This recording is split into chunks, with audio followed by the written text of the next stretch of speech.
एक और चुनौती जो रशीद जी मैंने अभी दर्शकों के सामने रखी, वो चुनौती है गौ तस्करी पर पूरी तरह से लगाम लगाना और साथ ही घुसपैठ को रोकना।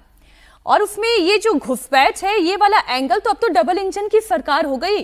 अब तो केंद्र में मोदी सरकार है, राज्य में भी शुवेंदु अधिकारी की सरकार हो गई। ये एक बहुत बड़ा चैलेंज है। वो जो 1600 किलोमीटर का पोरस बॉर्डर है, आप उसके ऊपर कितनी जल्दी फेंसिंग करा पाते हैं? जो नदियां हैं, नाले हैं, जहां से आराम से तैरकर बंगाल से बांग्लादेश, बांग्लादेश से बंगाल आया जाया जा सकता है, आप उस पर कितनी जल्दी बुलेट की रफ्तार से काम कर सकते हैं? जी मीनाक्षी, देखिए ये बड़ा एक संवेदनशील और प्रायोरिटी का मामला है।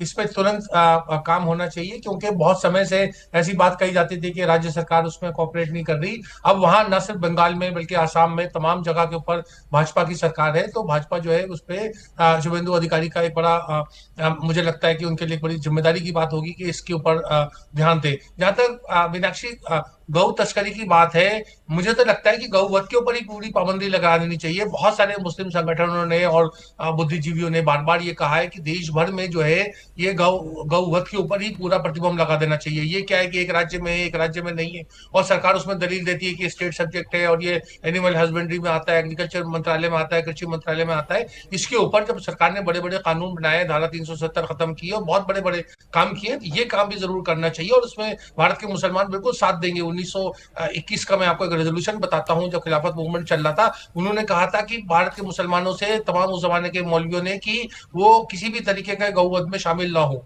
और उसका पालन सब लोग करते आए हैं, तो उसको पर एक कानूनी शक्ल देने की बहुत ज्यादा जरूरत है। ये भी एक प्रायोरिटी एरिया होती है। एक और बात मीनाक्षी मैं चिन्हित करना चाहूंगा, वो मुख्यमंत्री बने हैं।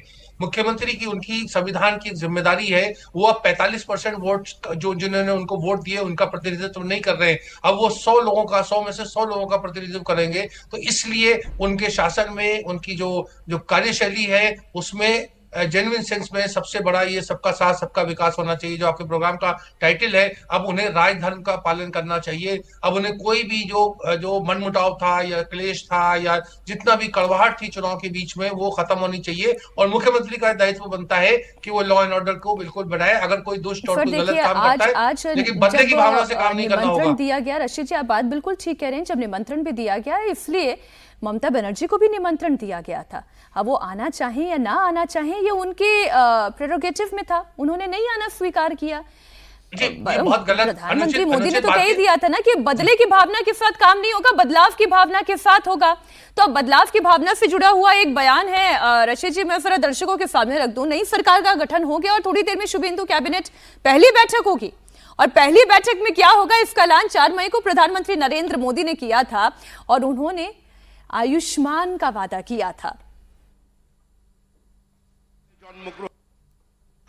पहली कैबिनेट में ही आयुष्मान भारत योजना को हरी झंडी दिखाई जाएगी, और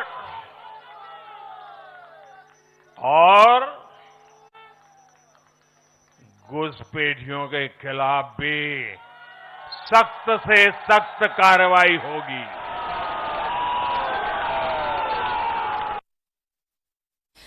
तो अभी जब ये बयान चल रहा था शास्त्री जी, ये तो बहुत बड़ी हकीकत है ना, पूरे देश में आयुष्मान योजना लागू हो जाती है, लेकिन पश्चिम बंगाल में नहीं हो पाती। क्यों? क्योंकि ममता बनर्जी नहीं चाहती थी।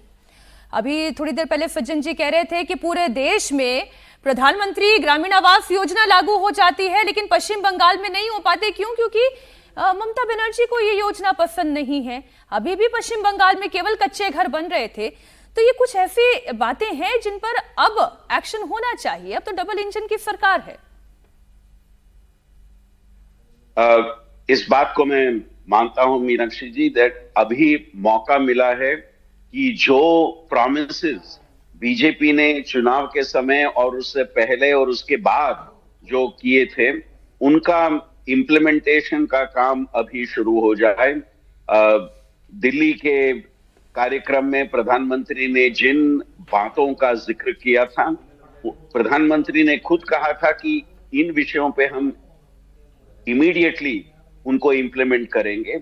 और एक बात मीनाक्षी जी, जो प्रधानमंत्री ने उस स्पीच में कहा था कि इस बार चुनाव के नतीजे के बाद वो एक ट्रेंड जो वेस्ट बंगाल में थी कि चुनाव के बाद जीतने वाला एक हिंसा की एक वातावरण को वहां पैदा करता है, और उससे क्या क्या हो सकता है पिछले चुनावों में हमने देखा था। प्रधानमंत्री ने आश्वासन दिया था कि इस बार वो नहीं होगा, वो वातावरण को हम खत्म कर देंगे और कानून सुव्यवस्था को हम बनाए रखेंगे, और वो वादा भी इस सरकार पे वो रिस्पॉन्सिबिलिटी आ जाती है कि उसे वो करें।